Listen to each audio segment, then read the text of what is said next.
The Empress of Ireland set sail 100 yards away on her last voyage, and word came through that the Empress of Ireland had gone down with huge loss of life, enormous loss of life, by far Canada's worst ever maritime disaster, and probably our verging on the worst disaster.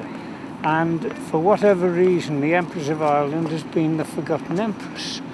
Everybody knows about the Titanic, everybody knows about the Lusitania, but you ask people about the Empress of Ireland, they don't know her. And in Liverpool, we dearly love our white empresses, but even we had no recollection of her.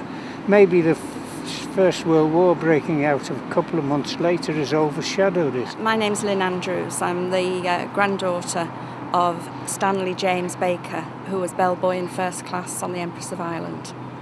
And his brother was a steward, Harry. He was 19. He was down in, I don't know what room it was at all, but it was a watertight door. I think he was with other stewards. And when the Empress was hit, my granddad went down below deck and started hammering on the door and trying to open it. But unfortunately, he couldn't open it. And his brother just shouted, "You go, jump, jump." So my granddad jumped into the water. And the next thing he knew, he was just hauled into a lifeboat. He never really said an awful lot about it, only that the Empress of Ireland never got the recognition, and there were more lives lost on the Empress than the Titanic and the Lusitania. He never really quite got over that. Out of a crew of 420, 172 were lost. 810 passengers were lost, which was more than were lost in the Titanic. Out of 143 children on board, 4 survived. Out of a Salvation Army contingent of 167, 159 died. Huge loss of life. The ship left Quebec fully loaded, coming back to Britain, and get into a fog bank just off Quebec. Stopped. Another Norwegian ship actually stopped, but what nobody realised is there was a very faint current carrying the two ships together. And the Norwegian hit the Empress of Ireland broadside on, in the worst possible place, the bulkhead between the two boiler rooms. The water rushed in, the ship capsized within 15 minutes, and all those people were lost. I don't know exactly what age my granddad was here. It's obviously the youngest photograph we've got of him, or the oldest I should say. I think he was 15 when he was on the Empress, but that isn't his bellboy uniform. And then he worked his way up the ranks. He eventually became first mate, and that's him when he was a bit older.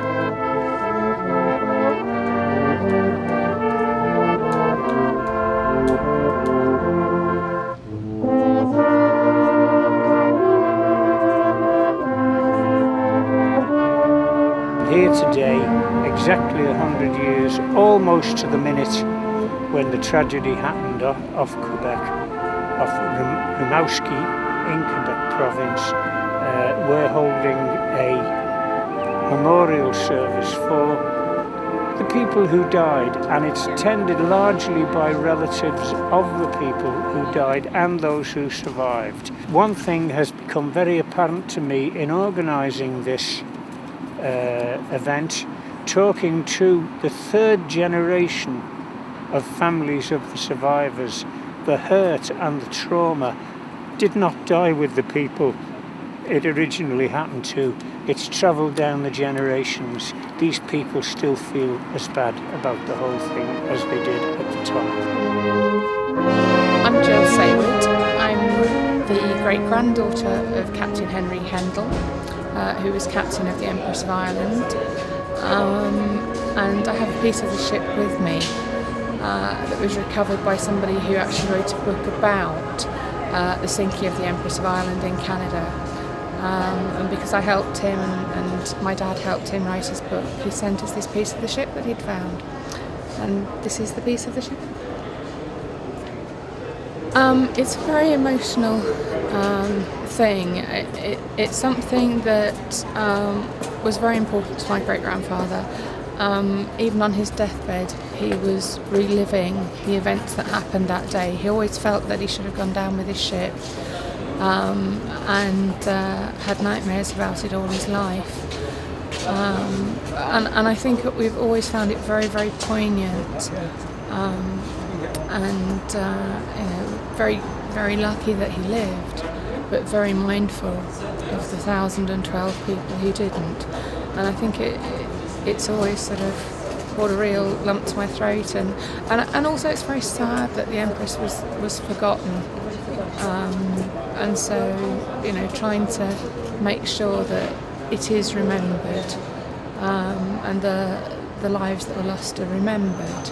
So to be here today is very, very important. My dad and my brother are in Canada for their events over there, but I wanted to come and represent the family here too. Of course, it was a great loss of life, and a lot of the crew members were from Liverpool and Birkenhead, from Merseyside. So it's right that we say every year that we will remember them. And here's one that seems to have been forgotten by time. A little bit. Anyway, today might make up for it. I'm Canon Bob Evans. I was port chaplain for 30 years. I did a lot of work on the CPR ships, the Empress of England and Britain, did many a trip with them. But it's really sad, I think, that more lives lost here than on the Titanic, and people don't remember. But good old CPR, I miss them. We're here today because we're family members of the crew member Michael McAlevey, who was a greaser on board the Empress of Ireland, who survived the disaster along with his cousin Patrick McAlevey.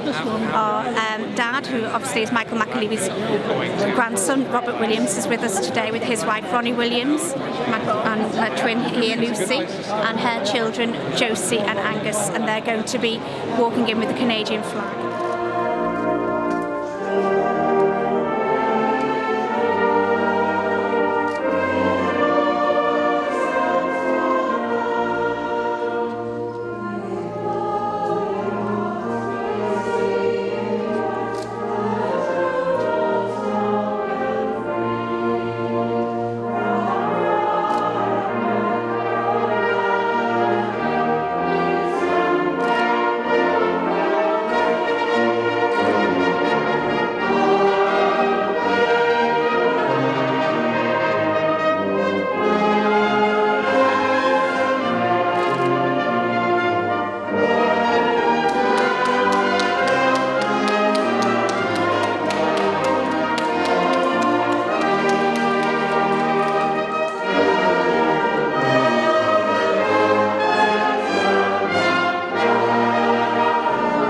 It was the Canadian staff band, comprising of 30 bandsmen, all lost their lives in that tragic incident on the Empress of Ireland. So yes, it was a sad loss, and that's why we're here today to represent that sad loss, really. And the Salvation Army band here, just like right throughout the UK, plays, and all over the world, play in different places.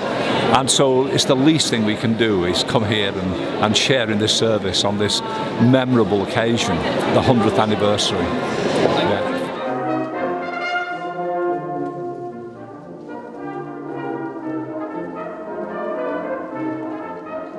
We had a grandfather, his dad, who was our uncle.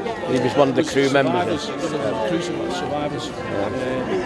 So we just thought, we've come to pay our respects and that. Pay our respects. It's history, and only for our grandfather hadn't survived, we all would have been here. I'm delighted to be here today, to take part in the ceremony. Well supported, I'm glad to say, and very nice that the Canadians and the Salvation Army were taking part as well.